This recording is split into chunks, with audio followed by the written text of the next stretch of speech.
পৃথিবীর প্রথম থেকে শেষ পর্যন্ত মাটির মূল্য ভাবতে হবে। মাটি ছাড়া মানুষ বাঁচবে না, আর মাটিতে ফসল না উৎপাদন হলে মানুষ খেতে পাবে না।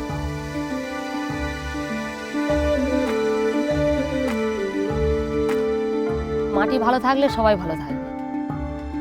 আমরা যে চাষবাস করি সেই চাষের মেন জিনিস হচ্ছে মাটি। মাটি হচ্ছে মা, মা ভালো থাকলে তবে তো ছেলেগুলো ভালো থাকবে। মেন কথা তো ওটাই।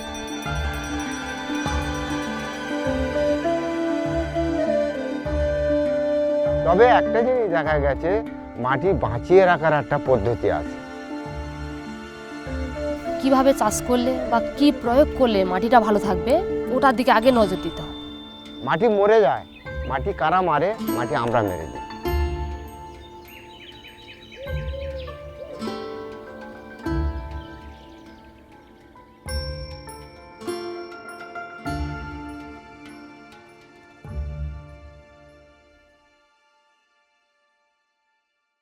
সবথেকে বড় কথা, এখন মানুষ বেশি হয়ে গেছে, তো বিশেষ করে ওরা চাষবাস নিয়ে ব্যস্ত। তাদের জীবিকা নির্ভর করার জন্য তো তারা অনেক জায়গায় আটক করছে।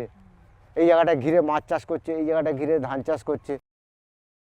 আইলাতে আমাদের ক্ষতি করলো কেন? গাছ প্রচুর কাটা পড়েছে। আমার পরিবারে আমার দুটো ছেলে, একটা নাতনি, বৌমা, আমার স্ত্রী, এই আছে 6 জন।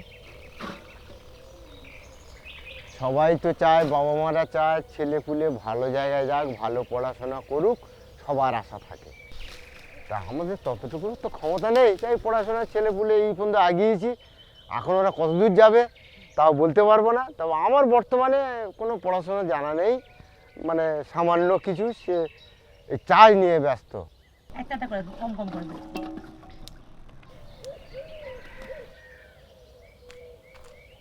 এইটা আমরা জৈবভাবে তৈরি করেছিলাম। আমার এই ক্ষেত খামারে আমার বাগান রয়েছে অনেক রকম সবজি।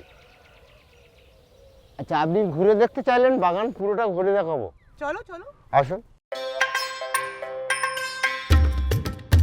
এদিকে এদিকে আছে, থাক ওইদিকে দেখাই, চলো আসুন। এটা লঙ্কা গাছ, এটা লেবু গাছ, এটা বিট বিট। আচ্ছা, নিচ থেকে যাবে না উপর থেকে যাবে? আমি তো চাষি ঘরের ছেলে, কি করে খাবো? আমার তো এই চাষ, দুটো ফসল হলো, বিক্রি করলাম, বাড়িতে খেলাম। আচ্ছা, আপনার এই এই ফুলগুলো, এগুলো আমরা মৌপোকা আসবে, এসে বসবে, সব গাছে পরাগমিলন হবে, আমাদের ফলটাই ভালো হবে। আরও 4 মাস টাইম যাবে ফল তুলতে। যেমন ধরে বিন করে আছে, শশা আছে, এখানে পুরুল গাছ, উচ্ছে আছে, চিচিঙ্গে আছে, এই সাইডে হলুদ গাছও আছে।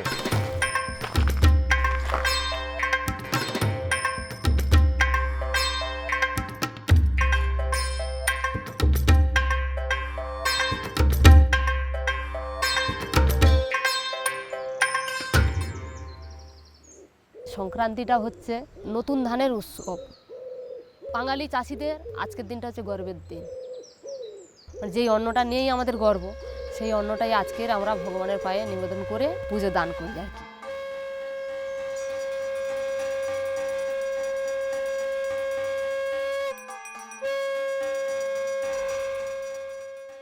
আচ্ছা, আর কি তুলতে লাগবে? আর তুলতে লাগবে? আর তুলবো? তুলো যত পারো তোলো, তোমার মাথার হবে আরেকটা। কই আরটা কই? ওই তো তোমার। এই আমাদের এই এলাকার মাটি খুব ভালো মাটি। বাংলা কথা আমাদের চাষি ঘরের ছেলে বলে যে নোনাইতে সোনা ফলে। আমাদের চেষ্টা থাকতে হবে। 4 আমরা মাটি গিয়ে যদি জৈব সার দিয়ে যদি আমরা মাটি ভালো করে তৈরি করি, 10 কেন মাটি ফলবে না? মাটির উপর যদি বিশ্বাস থাকে, কেন মাটি ফলবে না? মাটি ফলবেই। আর বিশ্বাস না করে যদি রেখে দেয়, না হবে কি হবে না। তাই আমরা এই সুস্থায়ী চাষ কেন করছি, যাতে মাটিটা ভালো থাকে।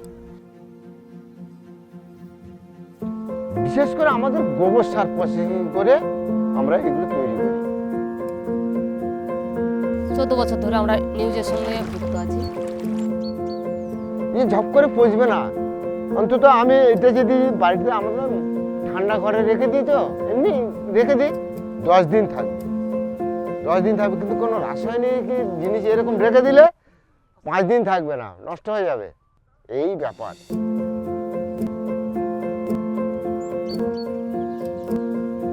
শুধু তো সার তৈরি করা শিখলে হবে না, পোকামাকড় আছে, গাছে রোগ নাড়া আছে, তাদের দমন করার জন্য যেসব তরল ওষুধ, অ্যামাইনো অ্যাসিড বলো, নিমস্ত্র বলো, নিম তেল বলো, তারপর তোমার আগ্নেয়াস্ত্র বলো, মানে সমস্ত কিছু ট্রেনিং আমরা ওনার কাছ থেকে পাই। এগুলো মুরগি সেদ্ধ করে দিবি, দিলে দেখবি মুরগির কত ভালো হয়, বুঝলি? এই মুরগি সেদ্ধ করে দিবি, দিলে একদম মামা। এর তো আগে তো শসা গাছ তো সে ফুল আসতো মরে যেত, এখন কত ভালো হয়েছে দেখ। কেন এবার হবে কেন? যেদিকে শুয়ে থাকবে সেই দিকে রাখতে হবে, রাখলে তবে গাছ এটা আমরা শাক করেও খাই। শসা ঘরে আছে,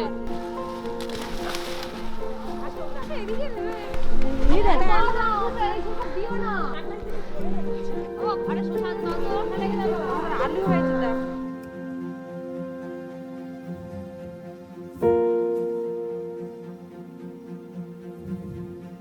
মানুষ এখন উন্নত হয়ে গেছে, কিন্তু একদিকে উন্নতি বলে, কিন্তু একদিকে তো আমরা সব প্রচুর ক্ষতি করছি।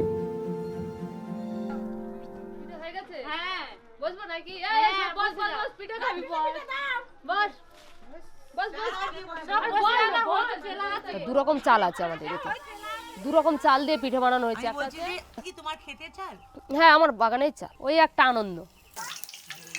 মাটিটাকে নাড়াচাড়া করে তো আমাদের জীবিকা নির্বাহ করা হয় না। সবসময় মাটিতে বসে খাই কেন? মাটির সঙ্গে বসে থাকলে সবসময় মায়ের কোলে বসে খাওয়া হচ্ছে। এটা সবার সঙ্গে কথাবার্তা আলাপ আলোচনা হয়, কার বাড়ি কী রান্না হচ্ছে না হচ্ছে। তারপরে এই সংক্রান্তির দিন বলি সবাই এসো, একসঙ্গে মিলে পিঠে করি, সবাই মিলে খাই, দেখো কেমন লাগে, একটা আনন্দ, পিকনিক করার মতো। অবশ্যই, যেমন হয়তো একদিন বসে আলোচনা করছি যে কী করা যাবে, এভাবে তো শুধু চাষ করলে হবে না, সমস্ত দিক দেখতে হবে। সবাই মিলে আচারের ফ্যাক্টরি করি, এসে সবাই মিলে আচার তৈরি করব, তৈরি করে মার্কেটে বানাতে দেবো। বড়ি করব, বড়ি করে একসঙ্গে সবাই বিক্রি করব। মুড়ি ভাজবো, মুড়ি ভেজে সবাই একসঙ্গে বিক্রি করবো, মানে যৌথভাবে করবো, একা কেউ করবো না। মানুষের ভবিষ্যতে প্রচুর আশা থাকে, পায় কজন। আমরা এই চাষে থাকি, চাষের মতো চলি। চাষের একটা আছে, চাষ যারা এগ্রিকালচার অফিসে কাজকর্ম করে, তারা মাটি নিয়ে পড়াশোনা করেছে, তারা মাটি নিয়ে চলাফেরা করেছে, তারা এগ্রিকালচার অফিসে উঠেছে। তাহলে আমাদের তো আশা থাকতে পারে, সেও তো একটা সরকারি কাজ, তাহলে আমাদের আশা থাকতে আমরা সেরকমভাবে চেষ্টা করে যাচ্ছি, মাটির সঙ্গে একটা যুদ্ধ করে যাচ্ছি।